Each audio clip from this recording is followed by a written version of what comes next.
हरे कृष्ण। आज के श्री ईशोपनिषद के सत्र में आप सभी का स्वागत है। हम पढ़ रहे हैं श्री ईशोपनिषद श्लोक 1 पेज नंबर 8। इस प्रवृत्ति को निष्क्रिय करने के लिए हमें अपनी बातों को कृष्ण कथा की ओर मोड़ना होगा। श्रीमद् भागवतम 1.5.10 में इसकी व्याख्या की गई है। कहा गया है, नायत्वच चित्रपदं हरेयश जगत पवित्रं प्रगृहीत कर्हिचित तत वायसं तीर्थम उशन्ति मनसा नायत्र हंसा निरमन्ति उशिक्षया। अर्थात जो शब्द उन श्री भगवान का यशगान नहीं करते, जो संपूर्ण ब्रह्मांड के वायुमंडल को अकेले ही पवित्र करने वाले हैं, वे साधु पुरुषों द्वारा कौवों के तीर्थ स्थल जैसे माने जाते हैं।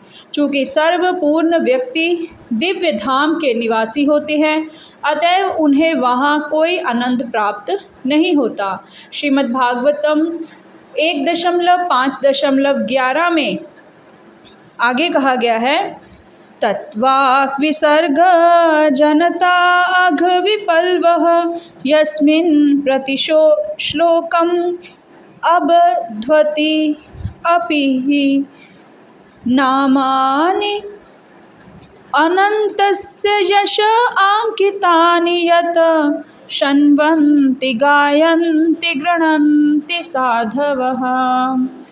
अर्थात इसके विपरीत वह साहित्य जो अनंत परमेश्वर के नाम, यश, रूप, लीलाओं आदि की दिव्य महिमाओं के वर्णन में ओतप्रोत होता है, वह एक भिन्न सृष्टि होती है जो ऐसे दिव्य शब्दों से पूर्ण होती है जिनसे इस जगत की भ्रांत सभ्यता के अपवित्र जीवन में क्रांति लाई जा सकती है। ऐसा दिव्य साहित्य भले ही अपूर्ण रूप से रचा गया हो, वह उन शुद्ध व्यक्तियों द्वारा सुना, गाया तथा स्वीकार किया जाता है जो पूर्णतया निष्कपट हैं।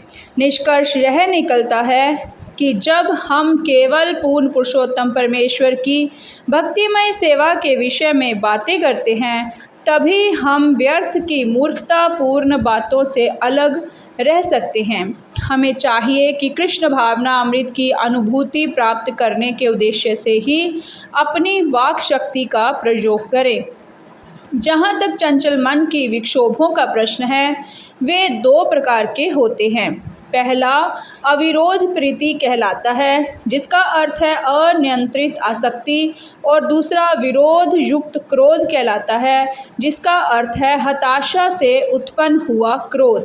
मायावादियों के दर्शन में श्रद्धा, कर्मवादियों के कर्मफलों में विश्वास और भौतिकवादी इच्छाओं पर आधारित योजनाओं में विश्वास को अविरोध प्रीति कहते हैं। सामान्य ज्ञानी, कर्मी तथा भौतिकतावादी योजना निर्माता बद्ध जीवों का ध्यान आकृष्ट करते हैं, लेकिन जब भौतिकतावादियों की योजनाएं पूर्ण नहीं होती और उनकी युक्तियां विफल हो जाती हैं, तो वे क्रुद्ध हो उठते हैं। भौतिक इच्छाओं की विफलता क्रोध को जन्म देती है। इसी प्रकार शरीर की आवश्यकताएं 3 श्रेणियों में बांटी जा सकती हैं: जीव, उदर तथा जननेंद्रियों की आवश्यकताएं। जहाँ तक शरीर का संबंध है, यह देखा जा सकता है कि ये तीनों इंद्रियां प्राकृतिक रूप से एक ही सीधी रेखा में स्थिर होती हैं और शारीरिक आवश्यकताओं का प्रारंभ जीव से होता है। यदि हम जीव की आवश्यकताओं को केवल प्रसाद खाने की क्रिया तक सीमित कर दें, तो उदर तथा जननेंद्रियों की आवश्यकताएं वेग स्वतः नियंत्रित हो जाएंगी। इसके संबंध में श्रील भक्ति विनोद ठाकुर कहते हैं, शरीर अविद्या जाल जड़ेन्द्रिय ताहे काल, जीवे फले विश्व सागरे, तार मध्य जिह्वा अति लोभमय सुदुर्मति, ताके जेता कठिन संसारे, कृष्ण बड़ दयामय करिवारे, जिह्वा जय स्वप्रसाद अन्न दिला भाई, सेहि अन्नामृत पायो, राधा कृष्ण गुण गायो, प्रेमे डाक चैतन्य निताई। अर्थात हे भगवान, यह भौतिक शरीर अज्ञान का पिंड है और सारी इंद्रियां मृत्यु की ओर ले जाने वाली पगडंडियों की जाल हैं। हम ना जाने कैसे भौतिक इंद्रिय भोग के सागर में गिर गए हैं और समस्त इंद्रियों में से जीभ अति भुक्खड़ तथा दुर्दम है। इस संसार में जीव को जीत पाना अत्यंत कठिन है, लेकिन हे कृष्ण, आप हम पर बड़े कृपालु हैं। आपने हमें जीव को जीतने में सहायता करने के लिए यह उत्तम प्रसाद भेजा है। अतएव हम भर पेट यह प्रसाद लें और श्री राधा तथा भगवान श्री कृष्ण का गुणगान करें और सहायता के लिए महाप्रभु चैतन्य तथा श्री नित्यानंद प्रभु का प्रेम से आवाहन करें। रस 6 प्रकार के होते हैं और यदि कोई इनमें से किसी एक के द्वारा विचलित होता है तो वह जीव के वेग से नियंत्रित हो जाता है। कुछ लोग मांस, मछली, केकड़े, अंडे तथा वीर्य और रक्त से उत्पन्न मृत शरीर के रूप में खाई जाने वाली अन्य वस्तुओं के प्रति आकृष्ट होते हैं।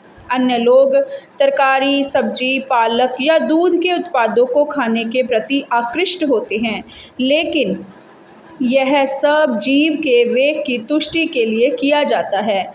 इंद्रियों की तृप्ति के लिए ऐसा भोजन करना जिसमें मिर्च तथा इमली जैसे मसाले की अत्यधिक मात्रा मिली रहती है, कृष्ण भावना भावित व्यक्तियों के लिए त्याज्य है। पान, हरितकी, सुपारी, पान मसाला, तंबाकू, LSD, गांजा, अफीम, शराब, कॉफ़ी, चाय का प्रयोग अवैध वेगों की पूर्ति के लिए किया जाता है। यदि हम भगवान श्री कृष्ण को अर्पित किए गए भोजन के उच्छिष्ट को ही स्वीकार करने का अभ्यास करें तो माया के उत्पीड़न से बच सकते हैं। तरकारियाँ, अन्न, फल, दुग्ध उत्पाद तथा जल श्री भगवान को अर्पित किए जाने के लिए समुचित भोज्य पदार्थ हैं, जैसा कि श्री भगवान ने स्वयं संस्तुति की है। किंतु यदि कोई स्वादिष्ट होने के कारण ही प्रसाद ग्रहण करता है और इसकी अधिक मात्रा खाता है तो वह भी जीव के वेग को तुष्ट करने का शिकार बन जाता है। श्री चैतन्य महाप्रभु ने हमें शिक्षा दी है कि प्रसाद खाते समय भी अत्यंत स्वादिष्ट व्यंजनों से बचना चाहिए। यदि हम ऐसा उत्तम भोजन खाने के मनोभाव से अर्चा विग्रह को स्वादिष्ट व्यंजन अर्पित करते हैं तो हम जीव की आवश्यकताओं को पूरा करने के प्रयास में फंस जाते हैं। यदि हम किसी धनी व्यक्ति का आमंत्रण इस विचार से स्वीकार करते हैं कि वहाँ स्वादिष्ट भोजन करने को मिलेगा तो भी हम जीव की आवश्यकताओं को पूरा करने का प्रयास करते हैं। श्री चैतन्य चरितामृत अंतलीला 6.227 में कहा गया है, जिह्वा लाल से ये इति उतिधाये, शिष्णोदर परायण कृष्ण नाही पाए। अर्थात जो व्यक्ति अपने स्वाद की तृप्ति के लिए इधर उधर दौड़ता रहता है और जो अपने उदर तथा जननेंद्रियों शिशन उदर तथा जननेंद्रियों की इच्छाओं में सदैव आसक्त रहता है, वह भगवान श्री कृष्ण को पाने में अक्षम रहता है। जैसा कि पहले कहा जा चुका है, जीभ, उदर तथा जननेंद्रियां एक ही सीधी रेखा में स्थित हैं और एक ही कोटि में आते हैं। भगवान श्री चैतन्य ने कहा है, भाल नहीं खाइबे और भाल नहीं पीबे, ना तो विलासपूर्ण वस्त्र धारण करें और ना ही स्वादिष्ट भोजन करें। श्री चैतन्य चरितामृत अंतलीला 6.236 में ऐसा लिखा गया है, जो लोग उदर रोग में से पीड़ित हैं वे उदर के वेगों को वश में लाने में जरूर असमर्थ रहे होंगे। कम से कम इस विश्लेषण से तो यही लगता है, जब हम आवश्यकता से अधिक खाना चाहते हैं तो हम जीवन में स्वतः अनेक असुविधाओं को जन्म देते हैं, किंतु यदि हम एकादशी तथा जन्माष्टमी जैसे दिनों में उपवास रखें तो हम उदर की आवश्यकताओं पर अंकुश लगा सकते हैं। जहाँ तक जननेंद्रियों के वेगों का संबंध है, वे 2 तरह के हैं, उचित तथा अनुचित अथवा वैध तथा अवैध समागम। जब मनुष्य ठीक से सयाना हो जाए तो वह शास्त्रों के विधि विधानों के अनुसार विवाह कर सकता है और अपनी जननेंद्रियों का उपयोग उत्तम संतान उत्पन्न करने के लिए कर सकता है। यह वैध तथा धार्मिक है। अन्यथा वह किसी प्रकार से के नियंत्रण के बिना अपनी काम वासना की तृप्ति के लिए अनेक कृत्रिम साधनों का प्रयोग करता रहेगा। जब कोई अवैध विषय जीवन में, जैसी कि शास्त्रों में इसकी परिभाषा दी गई है, उसके विषय में चिंतन, योजना बनाना, चर्चा करना या वास्तविक संभोग करना या कृत्रिम साधनों से काम तृप्ति में लिप्त होता है तो वह माया के जाल में फंस जाता है। ये आदेश न केवल गृहस्थों पर लागू होते हैं अपितु त्यागियों या जिन्होंने संन्यास ग्रहण कर लिया है उनके लिए भी हैं।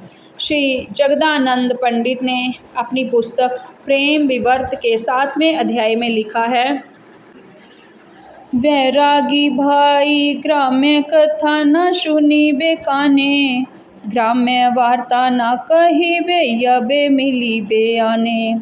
स्वप्ने ओ ना कर भाई स्त्री सम भाषण, ग्रहे स्त्रिय छाड़िया भाई आसिया चवन। यदि चाह प्रणय राखिते गौरांगेर सने, छोट हरिदासेर कथा थाके ये न माने। भाल ना खाइबे और भाल ना परिबे, हृदय ते राधा कृष्ण सर्वदा सेविबे। अर्थात प्रिय भाई, तुम सन्यासी हो, तुम्हें सामान्य संसारी बातें नहीं सुननी चाहिए और ना ही जब किसी अन्य से मिलो तो संसारी बातों के विषय में चर्चा करनी चाहिए। स्त्रियों के विषय में तो स्वप्न में भी विचार मत करो। तुमने जिस व्रत के साथ संन्यास लिया है वह स्त्रियों की संगति करने से तुम्हें रोकता है। यदि तुम श्री चैतन्य महाप्रभु का सानिध्य चाहते हो तो तुम्हें छोटे हरिदास की घटना सदैव स्मरण में रखनी चाहिए कि किस तरह महाप्रभु ने उसका परित्याग किया था। ना तो विलासी भोजन करो, ना सुंदर वस्त्र पहनो, लेकिन सदैव विनीत बने रहो और अपने अंतरतम में राधा कृष्ण की सेवा करते रहो। निष्कर्ष यह है कि जो कोई वाणी, मन, क्रोध, जीव, उदर तथा जननेंद्रियां इन छहों को वश में कर सकता है उसे स्वामी या गोस्वामी कहा जाता है। स्वामी का अर्थ है मालिक तथा गोस्वामी का अर्थ है गो अर्थात इंद्रियों का स्वामी। जब कोई संन्यास ग्रहण करता है तो वह स्वतः स्वामी की उपाधि धारण कर लेता है। इसका अर्थ यह नहीं होता कि वह अपने परिवार, जाति या समाज का स्वामी है, अपितु उसे अपनी इंद्रियों का स्वामी होना चाहिए। जब तक कोई अपनी इंद्रियों का स्वामी ना हो ले तब तक उसे गोस्वामी नहीं कहना चाहिए, अपितु उसे गोदास अर्थात इंद्रियों का दास कहना चाहिए। वृंदावन के 6 गोस्वामियों के पद चिन्हों पर चलकर समस्त स्वामियों तथा गोस्वामियों को श्री भगवान की दिव्य प्रेममय सेवा में लग जाना चाहिए। इसके विपरीत जो गोदास है वे इंद्रियों की सेवा में या भौतिक जगत की सेवा में लगे रहते हैं, उनके पास कोई अन्य कार्य नहीं रहता। प्रहलाद महाराज ने गोदास का और अधिक वर्णन अदांत गो के रूप में किया है, जो ऐसे व्यक्ति का सूचक है जिसकी इंद्रियां संयमित नहीं हैं।